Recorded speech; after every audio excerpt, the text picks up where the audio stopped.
เช็ดไปล้างมือก่อนดูตามไปก่อนเป็นไงยังไม่มีคนหรอก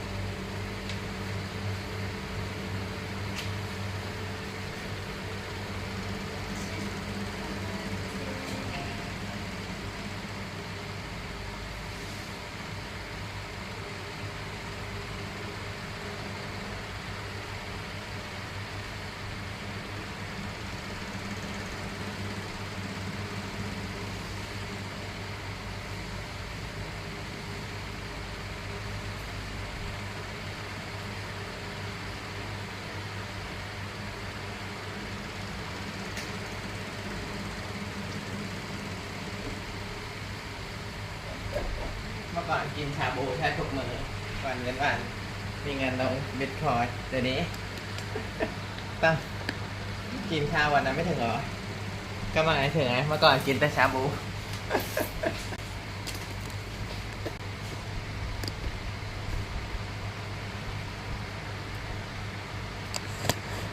เฮ้ยขัดเอากล้องเธอมันดีนี่หว่ามันตั้งตรงนี้ได้ก็เห็นเช็คกินตัวนี้นะนี่ไงไอเชก็ดูโน้ตบุ๊กไปด้วยดีเว้ยมันได้แค่ไหนอ๋อต่ำสุดได้แค่นี้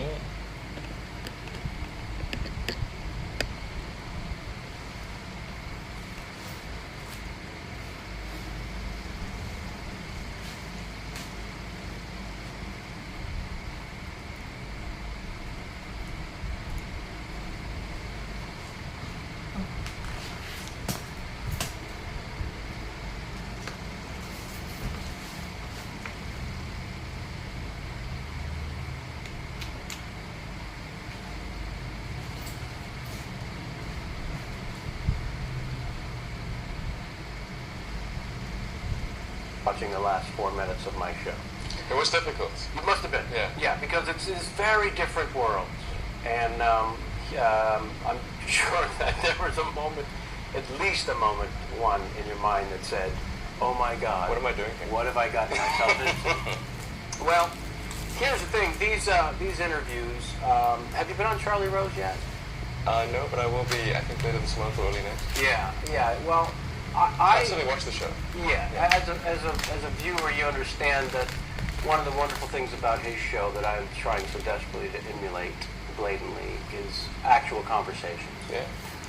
Throughout my career, I've been fortunate enough to do almost every talk show that's existed for the last 20 years, starting with Johnny Carson and Larry King and all of them. And they're all about little sound bites. And they're all about little quick anecdotes. ยำปลาวิสวนมีทัดไข่ Rarely is there an opportunity to have a conversation and find out more details about what it is that drives you to do what you do and got you to the place that you're at today. So thank you very much for everything you're about to share. We've got twitter.com asking questions live. We've got folks actually very excited to ask questions.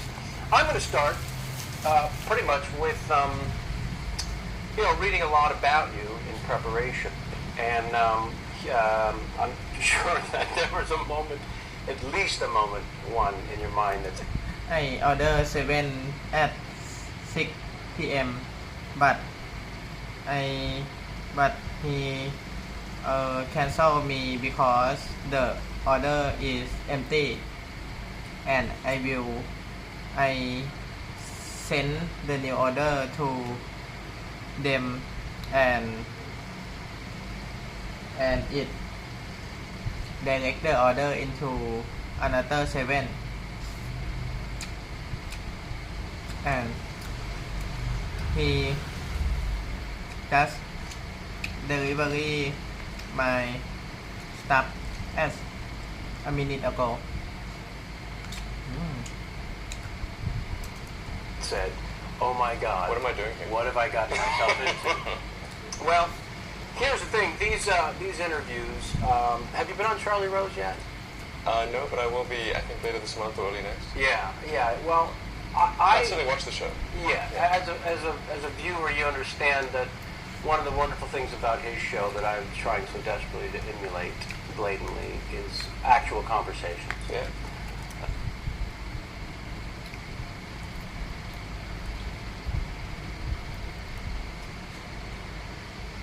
Throughout my career, I've been fortunate enough to do almost every talk show that's existed for the last 20 years, starting with Johnny Carson and Larry King and all of them. And they're all about little sound bites, and they're all about little quick anecdotes, in my case with punchlines and characters.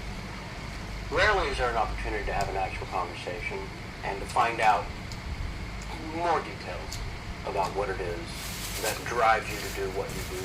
Sure. And got you to the place that you're at today. So thank you very much for everything you're about to share. We've got twitter.com asking questions live. We've got folks actually very excited to ask questions.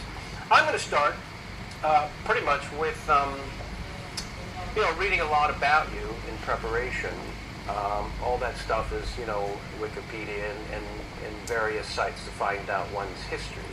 Yeah. How old were you? It's a little hit or miss. I know. It's all hit or miss. I find it to be that way. Yeah. How old were you, if I may? Let's just start here. I find it's history. Yeah. How old were you? It's a little hit or miss. I know. It's all hit or miss. I find it to be that way. Yeah. How old were you, if I may? Let's just start here. When the first vision popped into your head about working and bringing an electric car to the consumer? Well, I've been interested in electric cars for a long time, actually. I used to think about it quite a bit in college. Right. So it's been probably 17, 18 years that I've been thinking about the area. In fact, I used to talk to my dates in college about the importance of electric cars. And how did that work out for you? No, well, it's not a great date conversation. No? No. In fact, I ran into someone who I had briefly dated in college, and she brought this up. She's a writer for Scientific American these days, and come to do an interview with me, and actually mentioned that it was a memorable date. Not necessarily a good way, but, Right. Yeah. One she would never forget. Yeah, absolutely. But I'm kind of a science and engineering guy, so for me it's been obvious for a while that the future, we have to figure out a way to get off oil, and that the solution is electric cars. Right. And the advantage of an electric car is that you can generate that electricity by renewable means. Right. And so if you consume the electricity, if you're running electric cars and then you're generating your power with solar, wind, right. geothermal, Right. which is increasing dramatically, by the way. It sure is. And if you're doing that, then you have a sustainable solution for the future. Yeah. And obviously, if you're burning oil, that's something that's going to end sooner or later. And so it's better to do it sooner and avoid the environmental damage than later, and have the environmental damage plus a massive wealth transfer from the United States to other countries. Yeah, well, that's a big part of it, too, is Yeah. how do we take back control of our destiny, quite frankly. Right. And so when this idea came to you 17, 18 years ago, I think it was around that time that, for the most part, those who were starting to hear rumblings of an electric car, myself included, were thinking, whoever puts out a gorgeous as well as functional electric car wins. Sure. In terms of exciting first a few and then the masses eventually, as the prices become more affordable to all consumers. Initially, what people are praising and also damning, there's both sides of it. Initially, you started with the Roadster. Right. The Tesla Roadster, which is a huge success. It has been very successful, yeah. Just walk us through, if you wouldn't mind, the chronological pieces of business here, because this really is fascinating to a great many of us. From conception to rolling out that first model, just in terms of a brief history of I can't imagine the hardships that took place in trying to get this thing to come to fruition. Yeah, it's certainly been technically quite difficult, Right. From a business standpoint, quite difficult, and then it's been overlaid with a bit of a sort of soap opera from a personnel standpoint. So please feel free to share all of that. Yeah. Whatever you're comfortable sharing, we'd love to hear. Whatever you can legally share. Yeah, absolutely. Well, I'll try to I'll focus on the non-personnel elements. Fair enough. And because I think that's more pertinent for the future.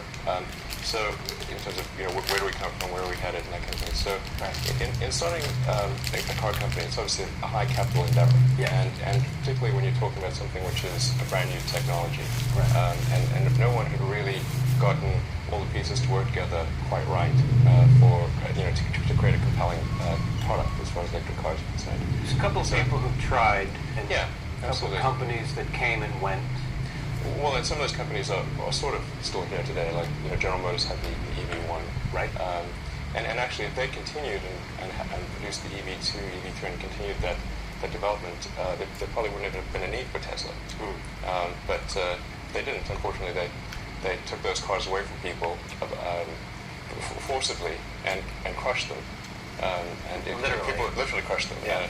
And if people have seen Chris Payne's movie "Who Killed the Electric Car," which I recommend, you can see some of that. It's amazing that the people who Jim gave those EV1s to held a candlelit vigil for the cars getting crushed. I mean, can you imagine anyone holding a candlelit vigil for a GM car? No, I really can't. Or any product. Or any product is the point. I mean, why would you discontinue a product line with that level of customer interest? Yeah, that's pretty amazing. So it's pretty well documented in that film. Okay, so... But I'll give you the chronology. Sure. And the reasoning, why did we start with the car that we started with? Because I do get asked the question, why are you making this expensive sports car? Implying that we somehow think there's a shortage of sports cars in the world, or rich people really need a break, or something like that. Which is, it's absurd if you think of it, but nonetheless, people get real confused. Like, why can't you make an affordable car? I wanted to give you the opportunity to explain. Yeah, absolutely. Yeah. So, and there are two reasons. One is that when you have a brand new technology, it tends to be expensive. I mean, it's almost always expensive, in fact, because the first thing you're trying to do is to make it work. Yeah. And if you're just trying to make it work, you don't have an opportunity to optimize the cost. Right. Okay. And if you think about anything new, when cell phones first came out, they were very expensive. Personal computers were very expensive. Oh boy. Even gasoline engine cars in the beginning were very, very expensive. Can only be afforded by a few people. Absolutely. So, who doesn't remember the $1,400 VCR? Right. Absolutely. It's part of our. In fact, you can point at almost anything new. Innovation. It starts with expensive. Yeah. Because the first thing you're trying to do is make it work. Yeah. And cell phones the size of a shoebox. Yeah, absolutely. $1,800. I remember Wall Street with the guy walking around with that shoebox phone, basically. So any new technology is expensive. Right. And then the other factor is economies of scale. So in order to make something inexpensive, you have to make a lot of it. But to put together a factory that can make hundreds of thousands of cars costs $1 billion or more. So, and who's going to take a chance? Right. And the thing is, it would still be silly to try to do that economies of scale thing on the first iteration of the technology because it's still going to be expensive. Yeah. And this is a problem that GM is starting to see with the Bolt. Right. Is they're having trouble bringing the cost of that car below $40,000. And that's problematic when you're talking about a car that is essentially intended to compete against gasoline cars that are in the $25,000 to $30,000 range. Right. It's very important that an electric car be of comparable price to other cars of its type. So the Tesla Roadster is actually about the same price as a Porsche. So it's in many cases less. Yeah, in fact, less than a Porsche Turbo. Right. So, anyways, that's basically the reason. It was the first generation of technology, and we were necessarily at low volume because we didn't have the capital to go to high volume manufacturing. Yeah, and you weren't making an inexpensive sports car. You were making a brand new state-of-the-art sports car. That was some of the negativity that I didn't understand because it didn't seem to come from naive people. It seemed to come from people who seemed very scholared in their particular areas of expertise who completely missed the obvious justification in terms of what kind of vehicle you were actually making from the ground up, and it being the first of its kind. I'm astounded by it. Well, a common misperception is that because for the Roadster we worked with Lotus, right. And we did initially intend to use a modified Lotus Elise chassis for our car, people think, oh, it's just a modified Lotus. But actually, we had to redesign almost every part of the car. Sure. And our initial thought of, well, we can just use a Lotus lease chassis turned out not to be true because the weight distribution is all different, the load points are all different. Our car ended up being 30% heavier. We had to redesign almost everything. In fact, there's only 7% parts commonality between our car and Williams. 7%? 7%. In fact, and those are the letters. First of all, there's 5 letters in Lotus, so that's a bit of the 7% right there. Well, there's no Lotus. Actually, there's not think any Lotus logos in the car, but of course not. But nonetheless, it is. So 7% parts commonality is actually. That means when somebody like GM or Ford announces an all-new car, that all-new car has more than 7% commonality with prior cars. Excellent. So in other words, this is a newer new car than most new cars. Yeah. Almost all new cars. So it was tricky to bring it in for the price that we did bring it in. In fact, there was some pretty big mistakes made initially on the estimates of costs, and that forced us to raise the price later in order not to be shipping product at a loss. What's the time frame from the first sort of breaking ground on the space where you're going to manufacture this car? Obviously a prototype. The sedan or the sedan? No, the Roadster's in production. Right. But how long did it take? Yeah, but I mean, they're on the road now. Yes. In fact, we've delivered over 300 cars. And so approaching 400 cars. And when was the first one delivered? The first production car was delivered in February of last year, and that was my car. But it was, I mean, the initial production rate was about one every three to 4 weeks. Wow. And then it's got up to 2 every 3 to 4 weeks, right. Then 4, and now we're at the point where we're about 20 to 25 per week. Okay. And wow. And now, at what point during the Roadster building process does the S model begin its drawing board? Almost immediately? Well, we've been working on the Model S for about 2 years if you take the sort of early conceptual stuff into account. So you really obviously have to focus everything on the Roadster first, get it up and running, and then, but in the back of your mind, the master plan is the Model S. Yeah, the basic plan of action, the master plan was and is to produce an expensive car in low volume, then a lower cost car in kind of a medium cost car in medium volume, and then a low cost car in high volume. And that's the plan. That was my plan from the beginning, and that remains the plan today. And we've been able to accelerate that the low cost car a little bit by working with Daimler, the maker of Mercedes and Smart, to create an electric smart car. Oh, really? Yeah. That's the third phase after the Model S? I think we'll probably still do a third generation platform of our own. Right. But as a means of accelerating low cost vehicle access, we're working with companies like Daimler to get there sooner. So my understanding is Daimler is planning to have the beginning of that 1,000 car test fleet on the roads towards the end of this year. So you're already focusing on working with an existing manufacturer in terms of bringing the electric car to a larger consumer base. Yeah, really the overarching point of Tesla is to accelerate the electric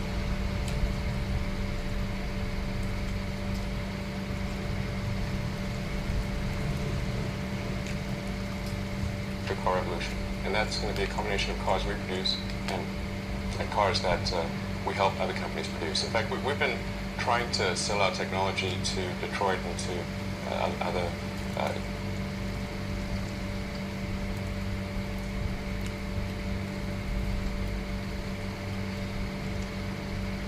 car companies in other parts of the world for a couple of years now, and it's ironic that the first company to do that is not an American company, but it's a German company.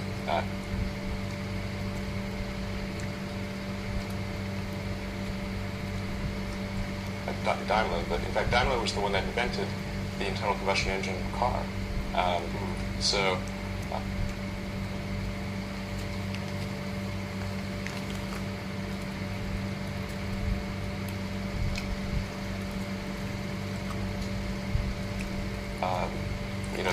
oldest car company in the world, and they're actually being... Here they are jumping in with the electric car, absolutely. full force. As we move into your describing the Model S and its conception, we have some photos that we can throw up and let people look at while you're talking about it. Because I got to be honest, when I saw the Roadster, I was wildly impressed, but I was waiting. I was waiting for a non-sports car, more of a sedan. Right. Which is what... And most people were. Yeah. And I do feel like the larger audience is already chomping at the bit. And when I saw this car, I flipped out. I just could not believe something like this had been achieved when I wasn't looking. Because you did an awfully good job keeping it under wraps all these months, if not over. How... The first prototype was completed. Yeah, well, the first prototype was just completed last month when we, and that's when we did the unveiling of the Model S, first drivable prototype.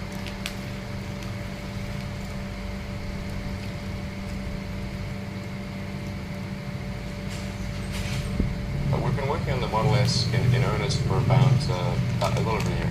A little over a year. Yeah. So you're saying only a week or so before you unveiled it, Yeah. March 26th, was it?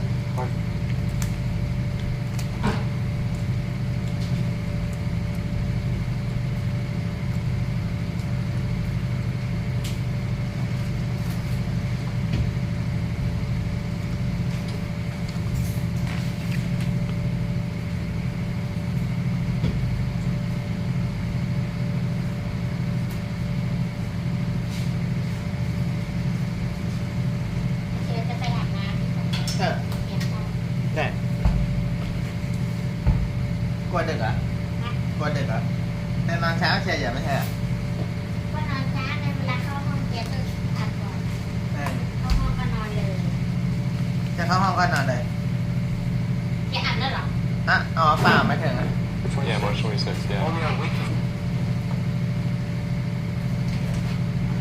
was it actually fully functioning and ready to be driven? Yes. That's fantastic. Yes. Because that sort of thing happens really down to the wire. Yeah, not fantastic for you.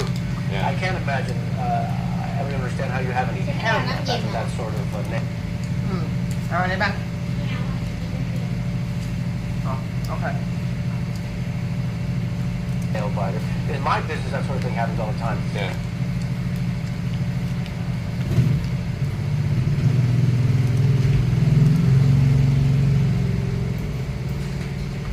People rushing to get their film ready for the Sundance Film Festival. I've seen big studio films that are still polishing and doing last-minute special effects adjustments way after they've announced the release date and rushing it into theaters. And oh my goodness, I can't even imagine the sort of pressure involved. So we've been looking at some pictures, yeah? Wonderful. We're still looking at them? Great. Because this car is so gorgeous. Okay. I'm gonna get a little selfish here. Sure. And also lean this towards people like myself who have the next series of questions, which are, when will this car be available to me, and what is the process for me to sign up and get one now? Well, the car will be available in 2 years, which is that's when we'll be finished with all the crash testing and all the regulatory stuff, and have built out the factory, because this is a true mass production car. In fact, the Model S will be the first mass production electric vehicle true car that highway capable. What numbers car, of not a golf cart type of thing. What numbers of mass production are done? We're doing about 20,000 a year. And so when you unveil, you want to have 20,000 ready? Well,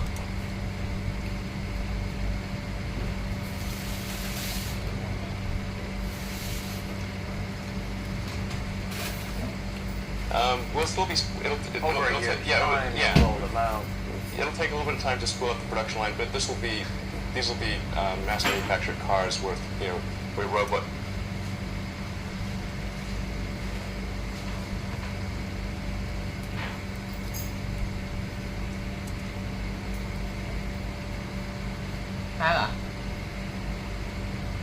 Production line, but these will be mass manufactured cars with where robots are doing things as opposed to hand-built cars. The Roadster is really a hand-built car.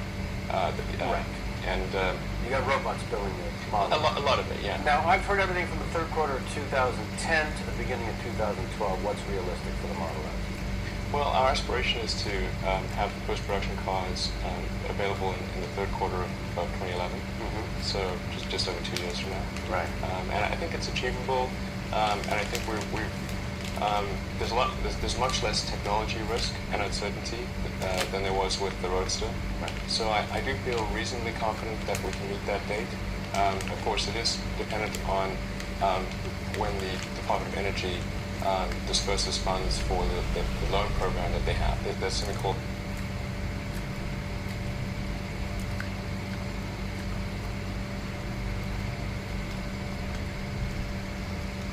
the Advanced Technology Vehicle Manufacturing Program, Yes. which was actually put into effect by Congress last year, and then the DOE is just on the verge of awarding those loan programs. It's intended to provide a lower cost of capital to companies that are developing energy-efficient cars. Well, it couldn't make more sense to those of us who have been waiting for this to happen, so we're glad that they're going to pitch in. There's also going to be a $7,500 rebate. There is already a $7,500 rebate.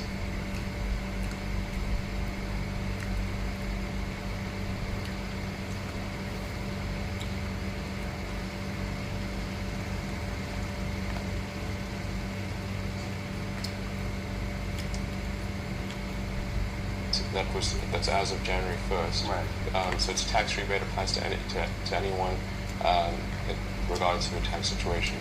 And the first base price is $49,900, and it goes up from there depending on the size of the battery. Yes, the base price of the Model S is $49,900. Right. And that's for the basic version, which has a 160-mile range.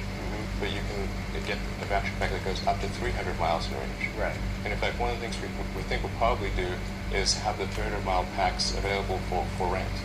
So if you're just using your car about time. Please do that. Yeah, absolutely. Please do that. Because this car is unbelievably exciting, and I think the instinct is, much like other forms of technology, there's going to be I want the everything package, and then there's going to be a lot of people who can't really afford the everything package. They can barely get into the car as it is, but they're dying to get into this car. Sure. So that sure would be fantastic if they could rent that larger battery if and when they ever need it. Because for a lot of people, 160 miles around town as their everyday car is fantastic. Right. It's 160. Average person drives 30 miles a day, so 160 miles is 5 times what the average person drives in a day. Are all three batteries this quick charge at 45-minute capability? Yes. Yeah. The car will have a standard 45-minute. All cars will come with the ability to charge in 45 minutes. Now, I should point out that the 45 minutes does require an off-board charger, so you won't be able to use the onboard charger to do the 45-minute charge. The onboard charger. You have to pull over and you take the battery out? No, you need to just go to a charging station that's a kind of an industrial strength power charging station, because that's a lot of power, more than most houses are capable of delivering. But the onboard charger that's built into the car will be capable of recharging the car in about 3 to 4 hours. So overnight, you plug the car in. Yeah, no problem. And is it going to be like my computer, where I can overcharge it, and then it's bad for the computer? No, I don't want to leave it plugged in overnight? There's a lot of intelligence in the battery pack. It won't allow itself to be charged incorrectly. Excellent. Will I get better service than AT&T than I do with my iPhone is the real question here. The computer on board, but before I get to that, there's one thing that Wired Magazine wrote a very, I thought, supportive article about the Model S. And then there's all sorts of debates going on in the comment section of that article. Right. And a lot of naysayers, as always, they line up like idiots.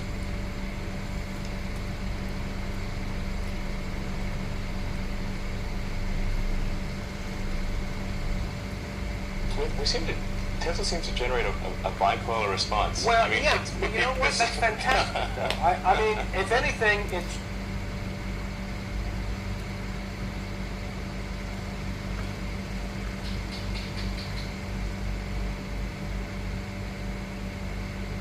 It challenges you to rise above all questions and inquiries and be able to answer them all and be able to attribute the genius and expertise of your, design people and yourself. Because I do understand also that you've, as an engineer yourself, have really been at the forefront of the design.